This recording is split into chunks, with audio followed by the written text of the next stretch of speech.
시청자 여러분 반갑습니다. AI 아나운서 로아가 전하는 딜라이브 AI 위클리 서울입니다. 첫 번째 소식입니다. 이태원 12구 참사를 추모하기 위해 참사 골목에 조성된 빌보드 게시판이 새로운 내용으로 단장됐습니다. 지난 1년여 동안 10여 명의 사진 작가와 디자이너가 참여해 참사의 아픔과 상처를 작품으로 표현했습니다. 박용 기자입니다. 참사 발생 1년 만인 지난해 10월 설치된 기억과 안전의 길. 게시판을 제막하겠습니다. 한 해가 더 지나고 계절은 다시 가을이 됐지만 유가족들의 아픔은 달라진 게 없습니다. 우리가 여기를 왜 이렇게 힘들고 아프게 느끼는가는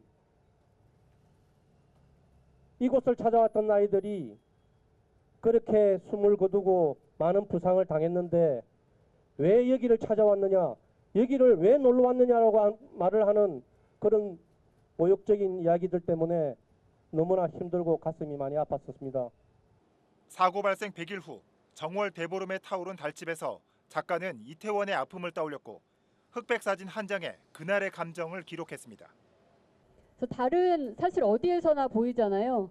그렇지만 그 달의 뒷면, 달의 이면에 담겨져 있는 아직 우리가 알지 못하는 참사의 진상을 밝혔으면 좋겠다라는 마음을 작품으로 담아서 표현해 주셨습니다.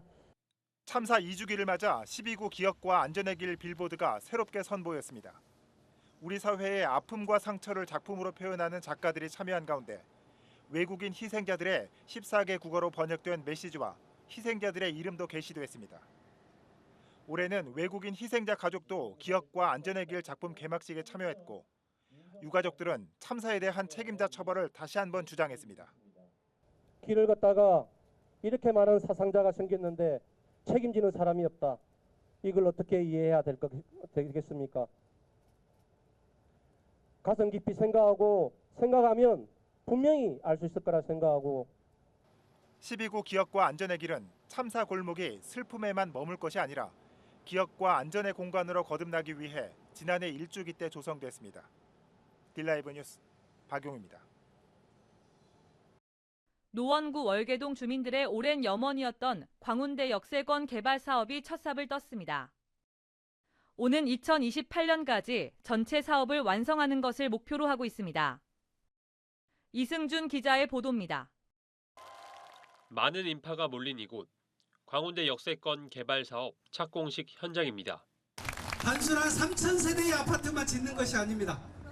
이 아파트를 필두로 700m 거리의 쇼핑의 거리, 그리고 동부권 최초의 대기업 본사 현대산업개발이 이사를 올 것이며 5성급 호텔 메리어트 호텔과 현대 아이파크몰, 도서관, 체육관, 공공기숙사 이 모든 것이 망라된 대규모 쾌적한 문화복합 단지가 된다는데 낮은 수익성이 발목을 잡으면서 20년 넘게 민간 사업자 공모가 잇따라 유찰되는 등 난항을 겪었던 광운대 역세권 개발 사업.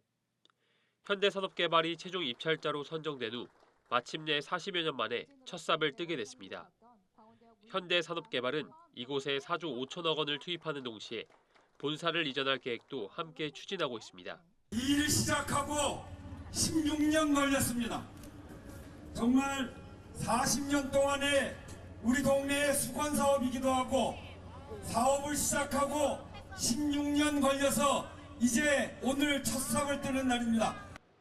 서울시는 광운대 역세권 개발 사업을 지난 3월 발표한 강북 전성시대 계획의 핵심 사업으로 꼽고 있으며 강남북 간 발전 격차를 해소하기 위한 상징적 사업으로 주목하고 있습니다. 돈을 많이 벌게 해줘서 많은 기업들이 강북으로 옮겨올 수 있도록 제도를 바꿨습니다. 그 첫 사례가 바로 여기입니다. GTX-C 노선 개통에 이어 역세권 개발 사업 착공까지 노원구 월계동 지역이 큰 변화를 앞두고 있습니다. 딜라이브 뉴스 이승주입니다. 중랑구의회가 월릉IC 출구램프의 설계 변경을 촉구하고 나섰습니다. 중랑천 제방은 지역의 큰 자원이기 때문에 훼손하며 도로를 만드는 것이 아니라 반드시 대안이 있어야 한다는 겁니다. 윤지아 기자의 보도입니다. 중랑구의회가 동부간선도로 지하화 사업 월릉IC 출구램프 설계 변경 촉구 결의안을 채택했습니다. 서울시의 월릉IC 출구램프 설계 변경을 요구하고 나선 것입니다. 문제가 되는 것은 중랑천 제방의 파괴. 중랑천 제방은 단순한 제방이 아닌 매년 수백만 명의 시민이 찾는 서울시의 대표 장미축제가 펼쳐지는 곳이자 지역 주민들의 산책길로 중랑구의 상징과도 같은 곳이라는 겁니다. 지역사회가 가까운 중랑 장미꽃길의 중심 구간에 있는 장미들이 뿌리채 뽑히고 매년 5월 수백만 명의 국민과 서울 시민이 함께 찾아 즐기는 서울 장미축제의 운영에도 커다란 차질을 빚게 될 것이다. 중랑구의회 이윤재 의원은 현 월릉IC 설계가 중랑구의 일방적 희생만 강요하고 있다고 주장했습니다. 특히 약간의 설계 변경으로 논란을 최소화할 수 있다며 서울시의 결단을 촉구했습니다. 월릉교의 그 IC 부분 합류되는 부분 쪽을 최대한 끌고 와서 장미 터널을 파손하지 않고 이쪽 그 도로 쪽으로 지금 물가 쪽으로 물가 쪽으로 최대한 그 끌고 와서 출구 램프를 그 지금 현재 있는 월릉교 램프 유턴 지정하고 합류를 시키면 91m 정도만 도출시키고 그다음에 거기에 그 물이 들어갈 수 있는 방수 시설만 해주면 충분히 저희는 가능하다 그렇게 보는 거거든요. 중랑구의회는 개선 대책 수용을 서울시에 요구하는 한편 주민과 함께 공동 대응에 나설 계획이라고 덧붙였습니다. 딜라이브 뉴스 윤지아입니다. 동부간선도로 지하화 설계안의 월릉IC 램프 구간 문제 확인을 위해 서울시 관계자들이 현장 방문에 나섰습니다. 현장을 찾은 관계자들은 기존 설계안의 문제점을 확인하고 중랑구가 제시한 대안에 대해 추가 검토하겠다는 입장을 밝혔습니다. 윤지아 기자가 보도합니다. 서울시 관계자들이 중랑 제방을 찾은 건 지난 17일. 박홍근 국회의원은 장미축제 등의 자료를 현장에서 보여주며 기존 설계안의 문제점을 지적했습니다. 주거 환경 악화는 물론 향후 지어질 수변공원과의 단절, 매년 수백만 명이 찾는 중랑구의 대표 축제인 서울 장미축제의 소실 등 현재 설계대로 동부간선 도로가 지하화한다면 지역에 상상할 수 없는 피해를 초래할 것이라고 강조했습니다. 전문가들이 보기에도 제방을 훼손시키지 않고도 도로를 건설할 수 있다고 생각합니다. 그런데 서울시가 그 돈 몇 푼 아끼자고 이런 소중한 주민들의 주민들의 산책길을 훼손시켜야 되겠어요. 그래서 저희는 아직은 설계가 고칠 수 있는 시간이 있다고 알고 있기 때문에 중랑구가 제시한 해결책은 중랑천 제1연육교부터 월릉IC까지 800m 구간을 지하터널로 연결하는 방안. 이 방법은 주민들이 수변공원을 자유롭게 이용할 수 있고 서울 장미축제의 하이라이트 구간인 장미터널 등의 피해를 최소화할 수 있는 대안이라며 서울시의 설계 변경을 강력히 촉구했습니다. 정무부 시장, 도로계획과장 등 서울시 관계자들은 기존 설계안의 문제점을 현장에서 확인하고 중랑구가 제시한 지하터널 램프 연결 대안에 대해 추가 검토하겠다는 입장을 밝힌 것으로 알려졌습니다. 지역과 서울시의 첨예한 대립이 계속되는 동부간선도로 지하화. 중랑구는 동부간선 지하도로는 모든 자치구의 균등한 발전의 기회가 되어야 한다며 중랑구를 예외로 두지 말라고 목소리를 높였습니다. 딜라이브 뉴스 윤지아입니다. 강동구는 대규모 재개발과 복합산업단지 구축, 교통망 확충에 사활을 걸며 내일이 기대되는 도시로 빠르게 변모하고 있는데요. 전체 임기 중 이제 후반기에 접어든 이수희 강동구청장이 딜라이브 TV 리얼 인터뷰에 출연했습니다. 지역 현안은 물론 개인 취향까지 다양한 주제로 진솔한 대화가 이어졌는데요. 소통의 장으로 마련된 녹화 현장에 유승한 기자가 다녀왔습니다. 취임 후부터 현재까지 교통망 확충에 사활을 걸었던 이수희 강동구청장. 간판 공약으로 내걸었던 GTX-D 유치에 성공하면서 정치적 자산도 확보했습니다. 그래서 제가 민생이라는 표현도 썼는데, 그래서 사는 거, 직장의 제일 첫 번째는 저는 교통이 편하냐 안 하냐라고 생각을 했어요. 그래서 강동구 발전에 가장 큰 키가 교통이라고 생각을 했죠. 현재 진행 중인 도전 과제는 한강변 개발, 고덕수변 생태공원과 암사 둔치 생태공원 옆 한강 수면 위에 스카이워크를 조성하겠다는 구상입니다. 문제는 상수원 보호구역 등 이 일대에 적용된 각종 규제를 풀어내기가 어렵다는 점. 무리수란 평가가 지배적이지만 이 구청장은 포기할 수 없다는 입장입니다. 한강변이 기본적으로 우리 강동구에 있다 하더라도 그 개발 권한이 우리가 갖고 있는 것이 아니라 서울시라든가 또 국토부, 환경부 얽혀 있는 곳이 많습니다. 그래서 규제를 또 우리가 4개를 받고 있고 그럼에도 불구하고 규제가 있으니까 여기는 그냥 포기한다. 그거는 저는 선출직으로서 할 수 있는 마음 자세가 아니라고 생각을 합니다. 이케아를 비롯해 25개 기업이 둥지를 틀 고덕 비즈밸리에선 일자리 창출에 주력하고 있습니다. 정책 기조는 강동구민 우선 채용입니다. 이케아에서 채용 설명회를 하기로 했습니다.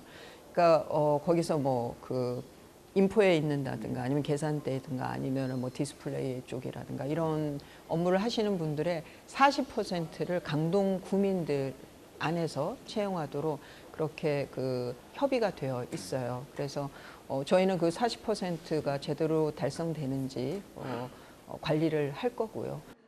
학창 시절 일탈을 언급하는 등 인간적인 면모도 드러냈습니다. 내면에는 반골 기질이 자리 잡고 있다며 권위나 사회적 통념에 따르지 않는 성향임을 밝혔습니다.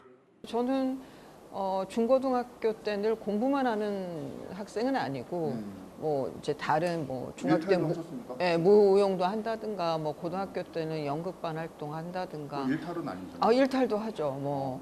미성년자 불가 영화도 몰래 보기도 하고 그런 거 했어요. 그래도 좀 반항적이고 좀 타고난 반골 기질이 있는 것 같아요. 본인의 MBTI도 소개하며 낯을 가리는 성향 때문에 오해가 많았다는 설명도 덧붙였습니다. 초반에는 이제 제가 I형이라고 그랬잖아요. 네. 그래서 좀 낯을 좀 가리는데 그게 어떤 분들에게 좀 딱딱하게 느껴지셨던 것 같아요. 사실 안 웃는 사람은 아닌데 그때는 그만큼 이제 친밀도가 조금 낮다 보니까 제가 좀 어색해서. 교통이 곧 민생이다. 지역 발전의 핵심 전략으로 대중교통망을 선택하며 미래가 기대되는 도시로 거듭나고 있는 강동구. 이수희 구청장이 주인공인 리얼 인터뷰는 11월 8일 오전 10시 25분 딜라이브 TV를 통해 시청할 수 있습니다. 딜라이브 뉴스 유승환입니다. 서울 금천구는 지금으로부터 29년 전에 구로구로부터 분구한 자치구입니다. 서울 25개 자치구 중 막내인데 유성훈 금천구청장은 딜라이브 TV가 마련한 리얼 인터뷰에 출연해 앞으로의 지역 발전 가능성을 거론했습니다. 이재용 기자입니다. 남은 2년 동안에는 경제에 집중하려고 하는데요. 지역 개발에 하나의 큰 목적이 있고요. 두 번째는 일자리가 있습니다. 남은 임기 동안 경제에 집중하겠다고 말한 유성훈 금천구청장은 지난 7월에 국토부 공간혁신구역 선도사업 후보지로 선정된 공군부대 부지를 활용한 지역 개발 계획을 세우고 있다고 밝혔습니다. 50층도 질 수도 있고 100층도 질 수 있고 이런 모든 규제가 철폐되는 새로운 도시 혁신 전략 지역이 되는 거죠. 금천구의 미래 먹거리를 유치할 수 있는 그런 기업의 유치라든지 그런 산업의 유치라든지 이런 부분을 저희가 이제 하려고 개발 계획을 세우고 있습니다. 오염토 정화 문제로 지연되고 있는 대형 종합병원 사업은 최근 불소 정화 기준이 완화된 시행규칙의 입법 예고가 끝나 사업성이 올라갈 것으로 전망된다고 말했습니다. 우리 금천구의 병원 부지 중에 제일 문제가 됐던 게 불소 함유량이거든요. 불소 함유량이 우리나라는 국제 기준보다 굉장히 높아요. 불소 규제를 국제 기준으로 낮추는 겁니다. 입법 예고가 이제 마무리됐고요. 그거에 따라서 사업성이 올라가는 그렇게 되면은 우정의료전에서 이제 좀 더 본격적인 사업을 시작할 수 있는 신도시급 변화도 예고했습니다. 동측이 굉장히 주거지로 개발돼 있음에도 불구하고 이게 주택들이 노후되다 보니까 동서 균형 발전이 사실은 문제가 좀 됩니다. 모아주택이나 신통기획도 저희가 적극적으로 공모도 하고 주민들도 동의해 주셔서 진행되고 있고요. 17,000세대 정도 이 사업이 제대로만 이루어진다면 그 정도의 규모, 그러니까 새로운 신도시가 하나 만들어지게 되는. 이외에도 유성훈 구청장은 이날 금천구청 역사 개발과 신안산성 개통, 지역경제 활성화를 위한 추진 현황 등도 공개했습니다. 딜라이브 TV 리얼 인터뷰 유성훈 금천구청장 편은 다음 달 15일 오전 10시 25분에 딜라이브 TV 채널 1번에서 방영됩니다. 딜라이브 뉴스 이재용입니다. 지난해 대비 올해 마포구 출생률이 8.45% 증가한 것으로 나타났습니다. 이는 우리나라의 출생아 수가 전년 동월 대비 5.9% 증가한 것에 비해 3%포인트 가까이 늘어난 것입니다.